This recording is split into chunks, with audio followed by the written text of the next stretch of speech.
So, in my last rant video that I literally made like 4 seconds ago or something like that, I brought up how FNAF Security Breach was a very big failure because it was glitchy and buggy and no one really liked it. Well, how about we talk about one of my least favorite people on the internet, Philip Fisnom. I don't know his last name, I'm just going to call him Fisnom now. Fisnom is the person that was creating Five Nights at Freddy's Plus. Now, from a person that's been watching my videos for a long time, I actually celebrated that Five Nights at Freddy's Plus was canceled because this man, this Fisnom guy, sucks balls as a person. So back in the day where Scott Cawthon was making these games all by himself and didn't need anybody else to make these games, there was this one guy, Fisnom, who criticized every single FNAF game down to the molecular level. Every single bad thing that was in the FNAF games, terrible, no good, very bad. No, I don't want to play this game anymore. It sucks, and I don't want to watch it, and I want to play it because of all of these mistakes that you made. Now, I'm gonna be honest, that's kind of screwed up because it's one guy, but I feel like at first it's in a loving way. It's just like, hey, I love your games, but here's what you could do to make them better. Which is also kind of a weird thing to say to the creator of the games. Like, that's kind of like a self-indulgent thing to say the creator of the game that you're playing right now. I mean, come on, man. So, this goes on for a little bit, and then he tries to release a free source, open source game called FNAF 2 Open Source. It's basically FNAF 2, but illegal. It's kind of like a bootleg copy that you would find at a flea market of FNAF 2. Sorry guys, I'm tired. It's really late at night.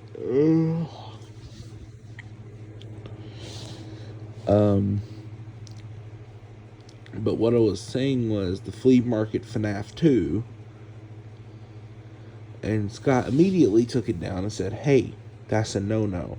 How about you make this instead? And it's Five Nights at Freddy's Plus. Alright. We got that straight? Alright. So these games come out and they are, on the most part, ascending in quality. From like Sister Location on. Like, Sister Location's kind of like not good, according to people on the internet. And me. It's not like that good, guys. Calm down. It goes from kind of bad to FNAF 6, which is my favorite FNAF game, to FNAF Ultimate Custom Night, which is a really good game, to probably what is tied for like one of my favorite FNAF games, FNAF Help Wanted. And now that I've played it, I mean, it's an amazing game. And then FNAF AR kind of ruined it, kind of ruined the streak. Everybody's now hype about, like, come on, man.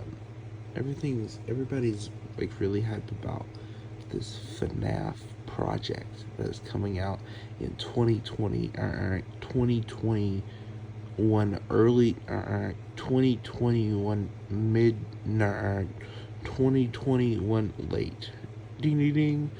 December 16th, I think, 2021 was the official release date of FNAF Security Breach. And it was bad. I'm gonna say that this is the worst FNAF game of all time. Now, there is, it is not a bad game anymore. I will say that.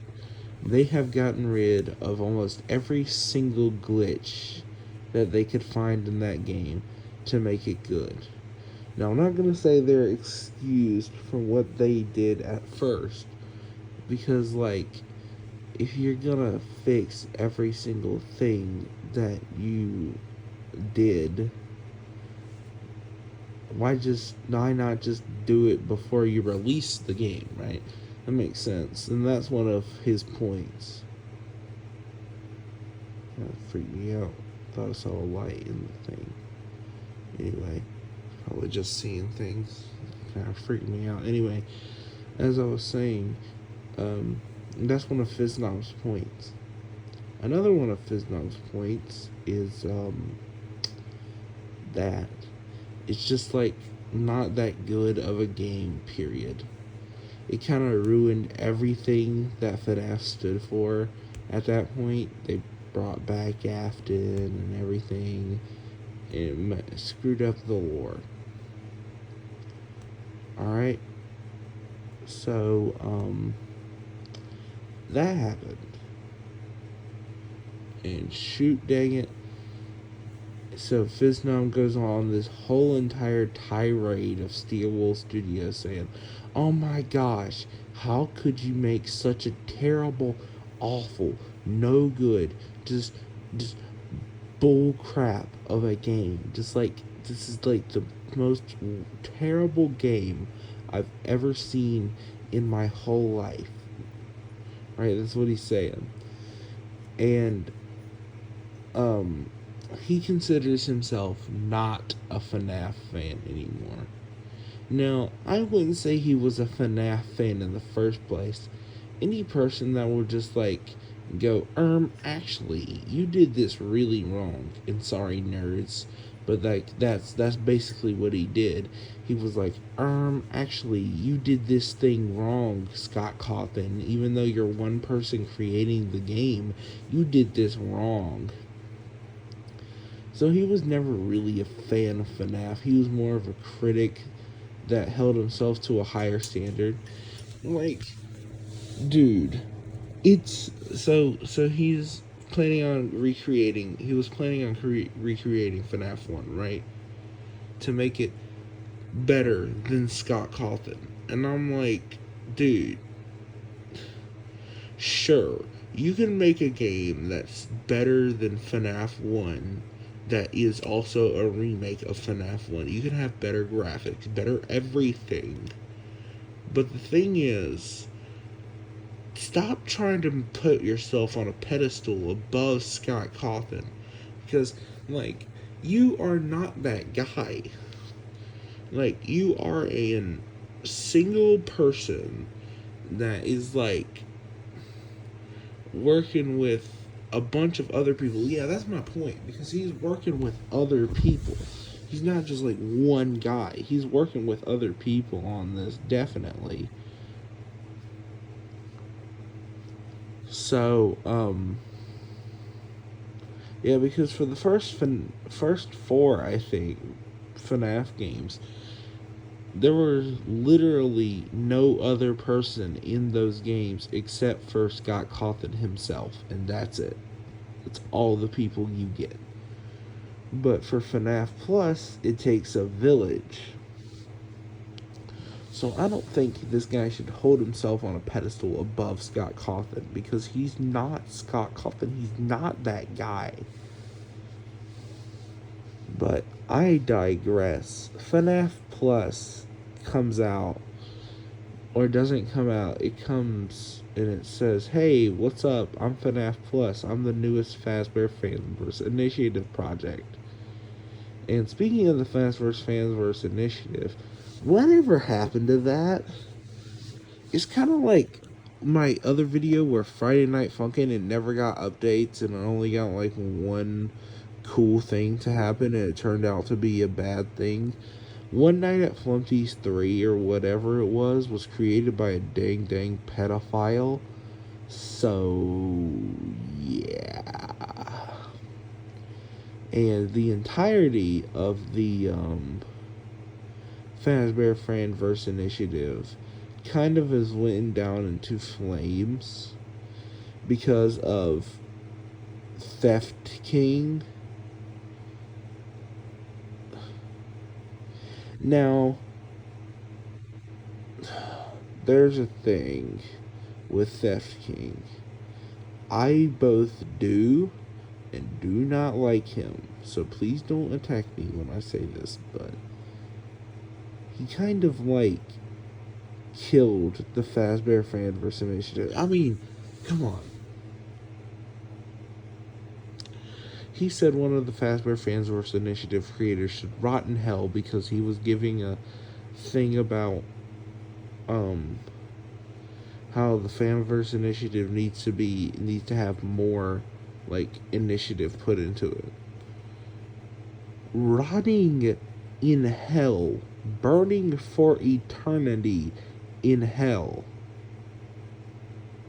Now, he says he's not religious, but burn for eternity. You know what that means. You're a fucking FNAF fan.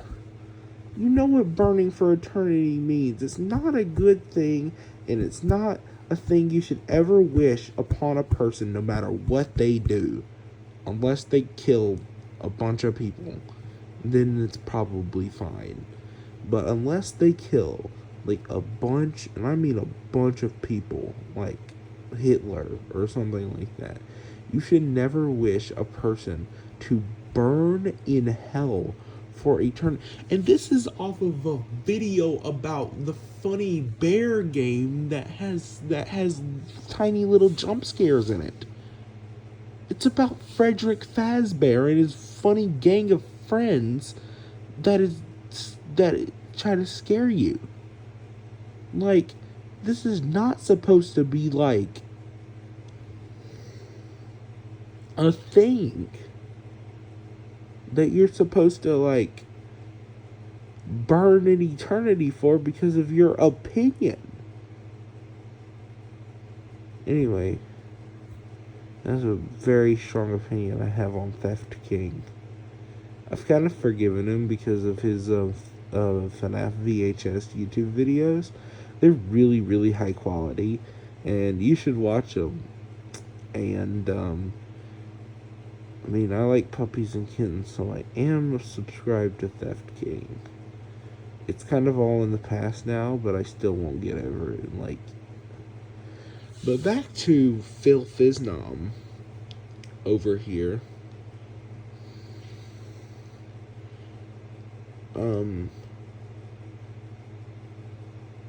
Ruin comes out, and Fisnom gives that a terrible review. The thing is that I don't understand this now. Ruin is a good game. It is a good game. It is not like Security Breach levels of bad. It is just like a linear, just like at most 10-hour experience trying to save Gregory, but he turns out to be this mimic AI thing, and then he chases you through the tunnels, and then you die or not die or whatever happens. Now, Theft King made a really good video on how FNAF is kind of dying because of how many times you need to tell people that this is not like fake or modded or something like that, and like you don't understand like what's going on in FNAF anymore. You're just like, oh my gosh, new thing, oh my gosh, guys. Theft King made a really good point. And I know I just went on a tangent about how Theft King is a bad person, but Theft King made a really good point about FNAF and how it's kind of breaking apart. I think Help Wanted 2 actually has resurrected, though, FNAF in a way, so it's not really even a problem anymore. But for a little bit there, in Ruin, it just was kind of like, I mean, just like, OMG, guys, Freddy Fazbear is in real life. That's basically all it boiled down to. But that isn't really Ruin's fault. It's like every game. It's like games before Ruin's fault for setting up Ruin like that.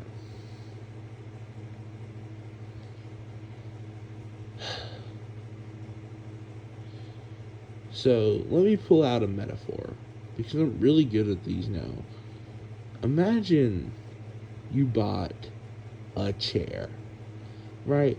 You need a new chair. Somebody like took your chair and then absolutely broke it over your head, and then you fainted, and then you woke up and then you realized you didn't have a chair anymore.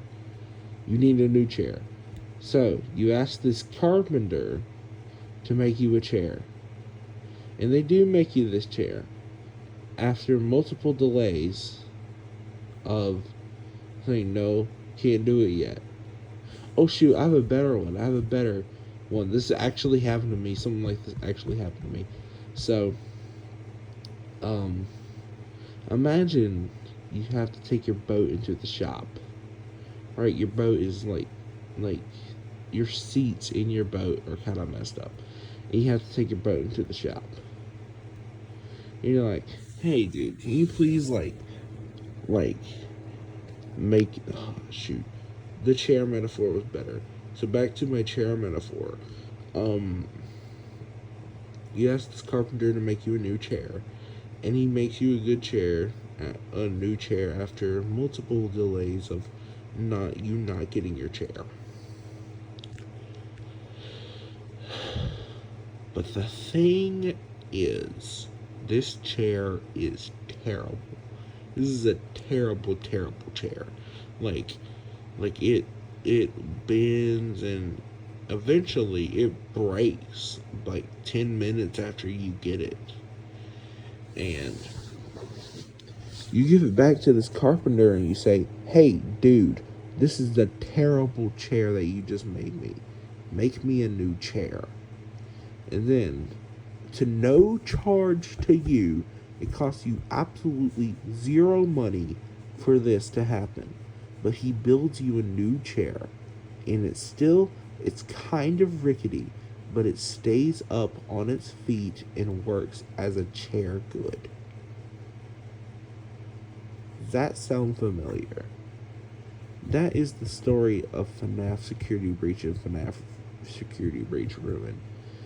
And for Fisnom to absolutely just trash Ruin and act like it's this terrible game is just so just scummy of him to just think he's above the entirety of the world. He's just like on top of the world and never gonna come down. Well, newsflash, buddy, your game has been canceled. And now you can't do anything. I heard they're trying to make it without Fisnom, and I'm all for it. Fisnom should not rot in hell. He should severely pay for his actions. And just apologize to the whole community and just dip. Just dip, man. I wish he would just dip.